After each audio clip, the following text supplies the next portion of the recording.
नमस्कार। इस समय पूरी राजनीति का केंद्रीय मुद्दा बीजेपी के द्वारा सुनियोजित तरीके से राम मंदिर बना हुआ है। लगातार इसको लेकर के टिप्पणियां सामने आ रही हैं। मीडिया को जिस एक बड़े काम के लिए लगा रखा गया है वो बखूबी वो कर रहे हैं। हर एक व्यक्ति से मतलब दिन रात पहला काम तो उनका ये है कि दिन रात इसी मुद्दे पर बहस होती रहे ताकि और सारे विषय गौड़ हो जाएं। तो इस काम को वो बखूबी निभा रहे। और दूसरी तरफ वो लगातार विपक्षी दल को इसी मुद्दे के इर्द गिर्द घेरना चाहते हैं। कोई भी विपक्षी दल का नेता हो, मीडिया उसके सामने पहला ही सवाल ये पूछते हैं, राम मंदिर को लेकर आप क्या सोचते हैं? मंदिर जाएंगे कि नहीं जाएंगे? ताकि बहस उसी के आसपास होती रहे। अगर वो हाँ बोलें तो भी बीजेपी का फायदा, अगर वो ना बोलें तो भी बीजेपी का फायदा। इस पूरी सियासी परिदृश्य में एक नेता ऐसा निकला जिसने बहुत सलीके से, बहुत कायदे से विमर्श को एक नई दिशा दे दी है।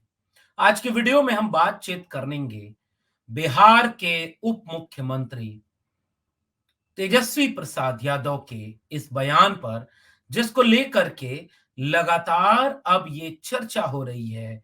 मीडिया के कुछ बहुत सारे लोग तेजस्वी प्रसाद के बयान को लेकर उन्हें घेर रहे हैं। तो आज जरा देखने और समझने की कोशिश करेंगे कि तेजस्वी यादव ने कैसे कई तरह के सियासी संकेत दिए हैं, जिसके चलते आने वाले वक्त में वो राजनीति किस तरह बदल सकती है। स्वागत है आप सबका 4 पीएम न्यूज नेटवर्क पर। मैं हूं डॉक्टर लक्ष्मण यादव। तो आजकल सब कुछ राममय है। राम को लेकर के सब जगह विमर्श तेज हो गया है। अब तो राम को लेकर एक ही तरह का विमर्श है। अकादमिक जगत के लोगों ने, बुद्धिजीवियों ने, साहित्य, हिंदी साहित्य के लोगों ने, संस्कृति कर्मियों ने शायद अब उन गुंजाइशों पर काम करना बंद कर दिया है जो आज से पहले लगातार काम करके इतिहास, तथ्य और प्रमाण के साथ वो बहस किया करते थे कि संस्कृति के कितने विविध रूप होते हैं। राम कोई एक राम नहीं है। खुद दो बड़ी रचनाएं अगर मान लें, वाल्मीकि रामायण के राम और रामचरितमानस के, यानी तुलसीदास के रामचरितमानस के राम, दोनों में बहुत फर्क दिखेगा। मैं आपको एक उदाहरण दे देता हूं। वाल्मीकि के राम अग्नि परीक्षा लेते हैं सीता से, तुलसी के राम अग्नि परीक्षा नहीं लेते। वाल्मीकि के राम शंबूक का वध करते हैं केवल इस नाते क्योंकि एक शूद्र तपस्या करने वाला वह काम कैसे करने लगा राम राज्य में जिस काम पर केवल और केवल ब्राह्मण का अधिकार है, उसकी हत्या हो जाती है। लेकिन तुलसीदास के रामचरितमानस में यह भी प्रसंग नहीं है। इसका मतलब यह है कि राम एक ऐसे चरित्र रहे हैं साहित्यिक सांस्कृतिक वांग्मय के, जिन पर बहुत तरह की बातें बहुत तरह से लिखी गई हैं। ए.के. रामानुजन का एक लेख है जिसका नाम ही है 300 रामायण। अब तो वो लेख ऐसा लगता है कि चर्चा से बाहर है, वरना इस देश में कम से कम यह तो बात होती कि कई किस्म के रामचरितमानस की कथाएं हैं, कई किस्म के राम हैं, ये एक राम है। और जय श्री राम, जय राम, सीता राम, इन सब में कितना बुनियादी अंतर है। अब तो इस पर बहस नहीं हो रही, अब इस पर कोई बोलता भी नहीं। टीवी पर एक ही तरह से चीख चीख करके केवल ऐसे विमर्श होता है जैसे लगता है कि एकमात्र सच यही है जिस पर बात हो रही है। एक ही चेहरा राम का है जो बीजेपी और आरएसएस के लोग दिखाना चाह रहे हैं। एक ही चरित्र है राम का और उसकी एक ही व्याख्या है। अब भूल जाइए, अब ये सब तो कुछ हो भी नहीं रहा, तो छोड़ देते हैं हम भी। आइए, सियासत हो रही है तो सियासत पर ही बात करते हैं। मैं इसलिए इन सब चीजों का संकेत कर देता हूं क्योंकि मेरी पीएचडी तुलसीदास पर है। थोड़ा पढ़ा है हमने, लेकिन अफसोस होता है कि अब लोग साहस नहीं रखे, अब लोग नहीं बोलते, अब लोग चुप हो गए हैं, या तो उन्हीं के रंग में रंग गए हैं। लेकिन हाँ, सियासत हो रही है। कुछ धर्म गुरु, कोई पीठाधीश्वर, शंकराचार्य, उनमें से कहीं कहीं कोई साहस के संकेत नजर आ जाते हैं तो वो लोग सवाल पूछ दे रहे हैं। एक शंकराचार्य हैं पुरी के, उन्होंने कह दिया कि मोदी हैं तो हम क्या करने जाएंगे। उसका एक संकेत तो यह भी लोगों ने निकाला कि भाई मोदी क्या ओबीसी जाति का अपने को बताते हैं, इसलिए वो शंकराचार्य इसका विरोध करें, क्योंकि कुछ दिन पहले वो आरक्षण का भी विरोध कर रहे थे। लेकिन एक विरोध का असर तो ये लोग निकाल ही रहे हैं कि ये कोई धार्मिक कृत्य नहीं हो रहा जो अयोध्या में होने जा रहा। दिग्विजय सिंह ने एक सवाल उठा दिया कि वो जो पुरानी मूर्ति थी, जो प्रकट हुई थी, जो जो वहां थी पहले से, वो मूर्ति कहाँ गई? अब नई मूर्ति कहाँ से आ रही है? उसकी प्राण प्रतिष्ठा क्यों हो रही है? इस तरह के विवाद सामने आ रहे हैं। कई नेताओं के ऐसे भी विवाद सामने आ गए कि राम, अब ऐसा लगता है कि वो नहीं मानते राम को, तो बीजेपी हमलावर हो जाती है। एंकर ऐसे चीख करके सवाल पूछता है कि अगर उसके हाथ में धनुष और बाण होता तो अभी तो वो नरसंहार कर देता, क्योंकि जो राम पर सवाल पूछ दे वो पापी है। राम हिसाब करेंगे नहीं करेंगे उसका इंतजार ही वो नहीं कर रहा है, एंकर हिसाब कर देगा। गांव कस्बों में लोग अब इसे लेकर इतने भावात्मक हैं कि अब इस पर कोई बोलना नहीं चाहता। इसका मतलब राम नैया पार लगाने के लिए अब एक बार फिर से पूरी तरह तैयार कर दिए गए हैं। वरना ये सारा काम धार्मिक होना चाहिए था, जो धर्म के मानने वाले लोग हैं। और भारत का संविधान हर धर्म के मानने वाले लोगों को आजादी देता है। उनको पूरा अधिकार है कि वो मंदिर बनाएं, उनको पूरा अधिकार है कि धर्म के लोग अपने धार्मिक काम करें। संविधान उनकी रक्षा भी करता है। और बतौर नागरिक हम किसी पर यह सवाल नहीं उठा सकते कि ये होना चाहिए नहीं होना चाहिए। सब धर्म फले फूलें, धर्म के मानने वाले लोग धर्म का प्रचार करें, इसका अधिकार है। लेकिन कोई पॉलिटिकल पार्टी इसको माइलेज ले तो फिर बात तो होगी। हम ये भी नहीं कह रहे हैं कि तुम्हें माइलेज नहीं लेना है, भाई आपका एजेंडा रहा है। आप 30-40 साल से राम के नाम पर सियासत करते रहे हैं और जय श्री राम के नारे को पॉलिटिकल स्लोगन की तरह इस्तेमाल किया गया। ये जय श्री राम का नारा एक पॉलिटिकल स्लोगन रहा, इसलिए इसका विरोध भी होता रहा। राम का विरोध इस तरह से नहीं हुआ है। राम को लेकर के आज की तारीख में कोई नहीं कहता कि नहीं मंदिर नहीं होना चाहिए। भाई वो ये कहेगा कि मंदिर आपको बनाना है बनाए, संविधान उसकी इजाजत देता है। लेकिन अब बहस हो रही है मंदिर को लेकर के, राम की नैया जो मोदी की नैया है, इस चुनाव में राम को लेकर के कैसे पार लगाई जाए। ऐसे वक्त में बिहार के नेता और आरजेडी के नेता और उप मुख्यमंत्री तेजस्वी यादव का एक बयान बड़ी तेजी से वायरल हो गया। वो बयान क्या है कि बीजेपी ऐसी राजनीति करती है कि दिन रात मंदिर मंदिर मस्जिद मंदिर पाकिस्तान, ये सारे मुद्दों पर ही राजनीति करते रहना चाहती है। तेजस्वी यादव ने अपने बयान में एक बात बोली कि अगर आपके पैर में चोट लग जाए तो मंदिर जाते हैं कि अस्पताल जाते हैं। तेजस्वी ने आगे बोला कि अगर आपको भूख लग जाए तो रोटी खाने के लिए मंदिर जाते हैं, वहां तो मंदिर में और देना ही पड़ जाता है।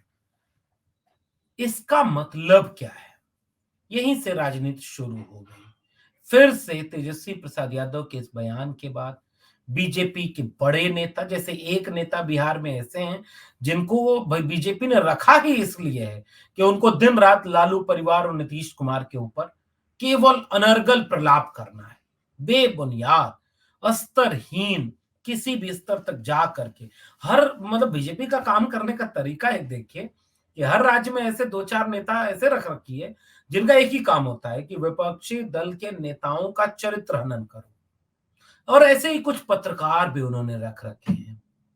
और उनमें से एक पत्रकार है सुशांत सिन्हा, जो पहले किसी और चैनल में हुआ करता था, आजकल वो किसी और चैनल में है और बड़े हिंसक उत्तेजक बात में वो लिखता है ट्वीट। तेजस्वी यादव जिस तरह की टिप्पणी कर रहे हैं उससे वैसी टिप्पणी उन्होंने किसी और धर्म के खिलाफ कभी क्यों नहीं की? अरे भाई तेजस्वी किसी और धर्म के हैं क्या कि उनके बारे में बोलेंगे? तेजस्वी अपने धर्म के बीच की बात कर रहे हैं कि भाई बार बार आप इसी तरह के सांप्रदायिक मुद्दों पर चर्चा क्यों करते हैं, शिक्षा और रोजगार पर चर्चा क्यों नहीं करते? तो उसने कहा कि शिक्षा और रोजगार पर दूसरे धर्म वाले चर्चा क्यों नहीं करते। इसका मतलब वो मानता है कि चर्चा होनी चाहिए। लेकिन उस ट्वीट को अगर आप आगे पढ़ेंगे तो वो कहता है कि चारा खा गए। तेजस्वी यादव के ऊपर चारा घोटाले का कोई आरोप नहीं है। यह आरोप बिहार के पहले मुख्यमंत्री रहे जगन्नाथ मिश्रा पर है और लालू प्रसाद यादव पर है। लालू प्रसाद, इस पर फिर कभी बात होनी चाहिए कि लालू प्रसाद यादव जिन्होंने खुद मुख्यमंत्री रहते इस घोटाले की जांच शुरू कराई, जगन्नाथ मिश्रा ज्यादा दोषी पाए गए, लालू प्रसाद के भी ऊपर आरोप सिद्ध हुआ, लेकिन देश और दुनिया में बाकायदा जानबूझकर एक नेता की छवि को इतना धूमिल कर दिया गया क्योंकि वो किसी का रथ रोकने में कामयाब हो गया था। ऐसे वक्त में तेजस्वी यादव के इस बयान पर हमला करते हुए कई स्तरहीन कमेंट हुए जिसमें तेजस्वी यादव को भी चाराचौर कहा गया। और ये एक एंकर, एक पत्रकार, एक टीवी के लोग कर रहे हैं। कभी कल्पना करिए कि उस एंकर ने न तो तेजस्वी यादव का पूरा बयान सुना होगा और उसका कोई विश्लेषण नहीं किया होगा, और न तो तेजस्वी यादव के काम पर अपने टीवी चैनल में कोई एक डिबेट भी किया होगा। ये मेरी गारंटी है।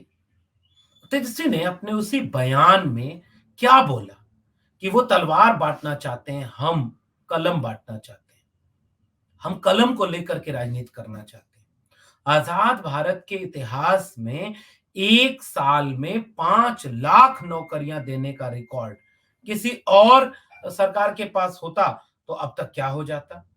इसका मतलब यह है कि अगर नौकरी हमने दी तो उस पर आपने कभी चर्चा क्यों नहीं की।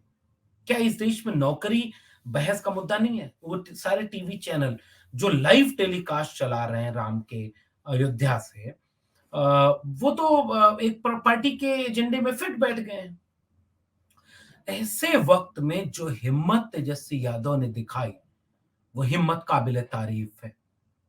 किसी भी राजनेता को आज के समय में, खासकर मैं राजनेता पर अगर बात करूं, तो एक राजनेता को कभी भी उस भाषा में टिप्पणी नहीं करनी चाहिए जिस भाषा में एक सामाजिक कार्यकर्ता, एक बुद्धिजीवी या एक अलग से सामाजिक सांस्कृतिक काम करने वाले लोग करते हैं।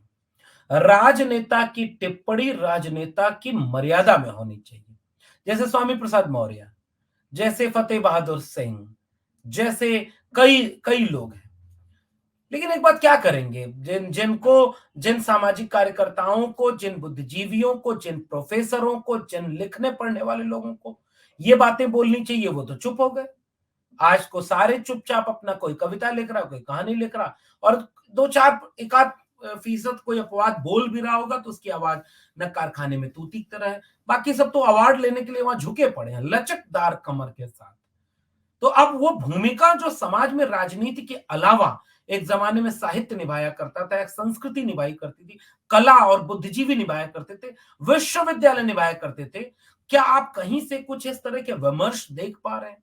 सब शून्य है। ऐसा लगता है कि सब एक ही रंग में रंग गए। ये प्रोफेसर, पढ़े लिखे लोग, सामाजिक कार्यकर्ता, अब कोई नहीं बोलता। अब क्या करेंगे? बोलने वाले तो जेल में हैं, यह भी एक खतरा है, बुलडोजर चल रहा है। तो खैर, नेता को क्यों इस तरह के बयानों से बचना चाहिए? मेरी टिप्पणी उस पर यह होती है कि आपके बयान से समाज सुधार नहीं होता। आप किसी पॉलिटिकल पार्टी के नेता होते हैं, उस पार्टी के एजेंडे पर बात करिए ताकि उस एजेंडे के जरिए आप आम लोगों को यह समझा सकें कि आपकी पार्टी को वोट देकर के वो सत्ता में बैठाए, और तब आप उनके एजेंडे पर काम करके लाखों लाख लोगों के परिवार और उनके जीवन को बदल कर अच्छा और बेहतर बनाने में कामयाब हो सके। राजनीति का काम तो यही है। राजनीति सत्ता के लिए होती है, राजनीति सीट जीतने के लिए होती है। अगर किसी पॉलिटिकल पार्टी का गठन हुआ है तो वो तो चाहेगी ना कि सरकार बनाए वो। अगर कोई पॉलिटिकल पार्टी कहती है कि हम सरकार बनाएंगे तो हम स्मार्ट ट्रेन चलाएंगे, 2 करोड़ रोजगार देंगे, अच्छे दिन ले आएंगे, 15 लाख रुपया देंगे, बुलेट ट्रेन चलाएंगे, वो सारे सारे चीजों को हम बिकने नहीं देंगे, तो इस एजेंडे पर कोई नेता बात करता है तो उस एजेंडे पर बात करके वो सरकार बनाता है तो वो काम पूरा करता है। लेकिन इस देश में इस एजेंडे के पीछे कोई एक पॉलिटिकल पार्टी धर्म के नाम पर, राम के नाम पर सत्ता पाती है तो अपने एजेंडे को पूरा नहीं करती। फिर उसका कोर एजेंडा धर्म ही होता है। तो वो जब सरकार बना लेती है तो धर्म पर ही बात करती है, हमने मंदिर वहीं बना दिया, 370 हटा दिया, ट्रिपल तलाक ले आए, अब तो देखो हिंदू राज आने वाला है, हिंदू मैं, सब कुछ हिंदू में। ये उसका कोर एजेंडा था। तो वो कोर एजेंडे पर बात करते हैं। दिन रात उसी पर डिबेट करते हैं। आज ताकतवर हुए हैं तो अपने एजेंडे को लागू कर रहे हैं। बाकी विपक्षी दल, उनको इनके पिच पर खेलने की क्या मजबूरी। जैसे विपक्षी दल के नेताओं के सामने जैसे ही माइक लगाया जाता है और खुद तेजस्वी यादव अपने उस बयान में कहते हैं कि मीडिया वाले लोग हैं, जैसे ही आएंगे माइक लगा देंगे कि बताइए राम मंदिर जाएंगे कि नहीं, मंदिर पर क्या कहना है। अरे भाई, क्यों हम उस पर हमसे सवाल पूछते हो? हम जाना होगा जाएंगे, नहीं जाना होगा नहीं जाएंगे। लेकिन हम शिक्षा पर बात करना चाह रहे हैं, हम रोजगार पर बात करना चाह रहे हैं, और हम कुछ डिलीवर करके दे रहे हैं। आपने कभी इस पर डिबेट क्यों नहीं कराई? ये है वो पिच जो एक नेता को अपनी गढ़नी चाहिए। और इसलिए मेरा मानना है कि भारतीय जनता पार्टी के इस धर्म केंद्रित राजनीति का सबसे बेहतर जवाब देने की कोशिश तेजस्वी यादव ने की। विरोध नहीं किया, सवाल पूछा, जनता के बीच जाकर सवाल पूछा। जनता भी तो यही पूछ रही है। जिसे मंदिर जाना होगा वो मंदिर जाएगा। तेजस्वी यादव के बयान में एक लफ्ज भी किसी मंदिर और राम के विरोध में नहीं है। खुद तेजस्वी यादव अपने बयान में कह रहे हैं कि राम राज्य का मतलब क्या होता है। राम होते तो इस बात से खुश होते ना कि सबको शिक्षा मिले, सबको रोटी मिले, सबको नौकरी मिले। राम का राज तो ऐसा राज होना चाहिए जहां सबका कल्याण हो। ऐसा राज तो नहीं कि सबको लड़ाया जाए, किसी दूसरे धर्म वालों को चढ़ाया जाए। आप सोचिए ना, ये विस्तार है। और अगर कोई नेता, बड़ा नेता इस तरह का संतुलित तार्किक बयान दे तो ये राजनीति की भूमिका है। राजनेता को किसी धर्म के खिलाफ बोलने की जरूरत ही नहीं। वो काम बुद्धिजीवियों का, भाई उन्हें करने दीजिए। और अगर आपको समाज बदलने की चिंता है तो फिर राजनीति से दूर हट जाइए, क्योंकि राजनीति समाज बदलने के संभव ही नहीं है। वो राजनीति के जरिए आप कम वक्त में ज्यादा लोगों के जीवन को बदल सकते हैं, लेकिन बहुत पूरी आबादी को किसी किस्म की बीमारी से एकदम आजाद कभी नहीं कर सकते। राजनीति दर्द का दवा होती है, और दर्द की दवा भी कोई कम नहीं अहमियत रखती है। दर्द की दवा भी होती है और अच्छे से होती है। लेकिन राजनीति में आप समाज सुधार की भाषा बोलेंगे, क्रांति की भाषा बोलेंगे, तो आज के दौर में जब मीडिया आपके साथ नहीं है, आपका कोई पक्ष दिखाने वाला नहीं, आपके बयान का एक टुकड़ा काट लिया जाएगा और आपके समेत आपकी पूरी पार्टी को ऐसा चरित्रहीन, जैसे तेजस्वी यादव को चाराचौक कह दिया, ऐसे अगर विश्लेषण किया जाएगा तो आपके पास अल्टरनेट तो होता नहीं। आपने अपने पार्टी के संगठनों को कमजोर कर दिया, जो गांव में जाकर आपके नेता की कही गई बात को समझा पाते। तो गांव में संगठन है नहीं, गांव में भी आरएसएस के लोग हैं। तो नेता को इसलिए इतना संतुलित बोलना चाहिए कि उसके बयान से किसी भी धर्म के खिलाफ कोई बात नहीं जानी चाहिए। तार्किक बात करे, अपने एजेंडे पर बात करे। इस लिहाज से कहें तो तेजस्वी यादव ने राम केंद्रित पूरी भारतीय जनता पार्टी की राजनीति के सामने, विपक्षी दल के नेताओं के भी सामने एक एक कमाल का विकल्प पेश कर दिया है। संतुलन के साथ, संयम के साथ, मर्यादा में रहकर उनकी पिच पर जाए बिना अपनी पिच पर उन्हें खींच लाने का यह बयान है। अब मजबूरी में शिक्षा पर बात तो करोगे ना। फिर बांटने जा रहे हैं वो 13 जनवरी, शायद उन्होंने डेट दी है, 1 लाख शिक्षकों को नियुक्ति पत्र बांटने जा रहे हैं बिहार के नीतीश कुमार और तेजस्वी यादव सरकार के लोग। फिर से बांटने जा रहे हैं। ऐसे एजेंडा सेट होगा, राजनीति यहां खड़ी होगी। अब आज की तारीख में तमाम नेता तो इस बात के लालायित हैं, हमको बुलाएंगे कि नहीं, हमको बुलाएंगे कि नहीं, न बुलाएंगे तब भी जाएंगे, नहीं बुलाएंगे तब भी जाएंगे, हम मानते। बस मत बोलिए उस पर। आप ना, आप मानते वो निजी विषय आपका है, आप उस पर जाइए मत, क्योंकि मीडिया वाले आपको उस पर बार बार ले जाकर के फिर फुटेज चलाते हैं टीवी पर। देखो, बीजेपी की पिच पर आने को मजबूर हो गए वो लोग जो राम विरोधी है।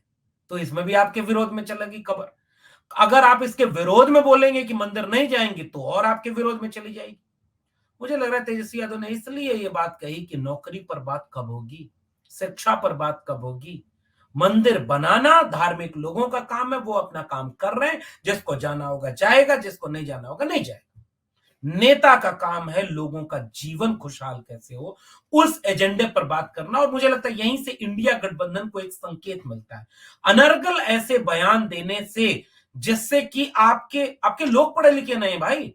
वो नाली के गैस से चाय बनाने वाली बात को आज भी सच मानते हैं। वो बादल आ जाए तो रडार नहीं काम करेगा, इस बात को आज भी सच मानते हैं। वो इस बात को आज भी सच मानते हैं कि सिकंदर और पोरस जाके नेपोलियन से मिल गए थे। वो आज भी सच मानते हैं कि कबीर, गोरखनाथ और विवेकानंद एक साथ बैठ के बतियाते थे। प्रधानमंत्री ने जो जो बोला सब सच मान लिया। और प्रधानमंत्री से एक सवाल आपके देश की जनता उस तरह से नहीं पूछ पा रही। कोरोना माता का मंदिर बना रही, ताली बजा के कोरोना भगा रही थी। आप अपने देश की नब्ज को पकड़िए। आपके देश की जनता 5 किलो अनाज पे देने वाले को मसीहा मान बैठी है। उस जनता को अगर आपको समझाना है तो आप अचानक उसे नास्तिक बनाने वाली भाषा बोलेंगे तो वो तुरंत आपके खिलाफ खड़ा होगा और बाकी बीजेपी और उसकी पूरी टीम चली तैयार बैठी है। वो आपको विलन बना देगी। आप राजनीति फिर नहीं कर पाएंगे। बाकी आप क्या कर पाएंगे वो वक्त बताएगा, लेकिन राजनीति बिल्कुल अलग चीज है। और आज के दौर में राम केंद्रित राजनीति में तेजस्वी यादव ने जो संयम, तर्क और विवेक के साथ अपने पिच, अपने एजेंडे पर पूरे विमर्श को खींचा है, मुझे लगता है कि पूरे इंडिया गठबंधन को ऐसी चीजों से यह एक रास्ता दिखाता है। उनकी पिच पर मत जाइए, अपनी पिच पर, अपने एजेंडे पर आम जनता के बीच जाइए, उन्हें समझाइए कि हाँ, हम शिक्षा, रोजगार, स्वास्थ्य, अस्पताल, स्कूल, कॉलेज, विश्वविद्यालय, रोजगार, महंगाई पर ये कर रहे हैं और हमें अगर आपने मौका दिया तो हम ये करेंगे। मेरा पूरा भरोसा है कि राम को मानने वाले भी राम के दुरुपयोगी, राजनीति के दुरुपयोग किए जाने पर नाराज तो होंगे, और थोड़े से लोग भी अगर उनकी तरफ से आपकी तरफ आ गए तो कम से कम सियासी रूप से आप कामयाब होंगे। वरना उन्होंने अपने पूरे राजनीतिक जीवन का सबसे बड़ा एजेंडा केंद्र में रख दिया है, राम मंदिर। वो चुनाव भी उसी पर लड़ने जा रहे हैं, मीडिया उन्हीं का साथ देगी, सब कुछ उन्हीं के पक्ष में है। ऐसे में पूरी रणनीति विपक्षी दलों को बेहद संयम, बेहद धैर्य और अपनी पिच की बनानी होगी। वरना वो सारे लोग तैयार बैठे हैं आप ही को दुश्मन करार के, आप ही के लोगों का वोट लेकर, आप ही के लोगों को तबाह और बर्बाद करने के लिए। आपका क्या मानना है नीचे कमेंट बॉक्स में जरूर बताइएगा। फिर मिलेंगे किसी और विश्लेषण के साथ, तब तक के लिए बहुत बहुत धन्यवाद।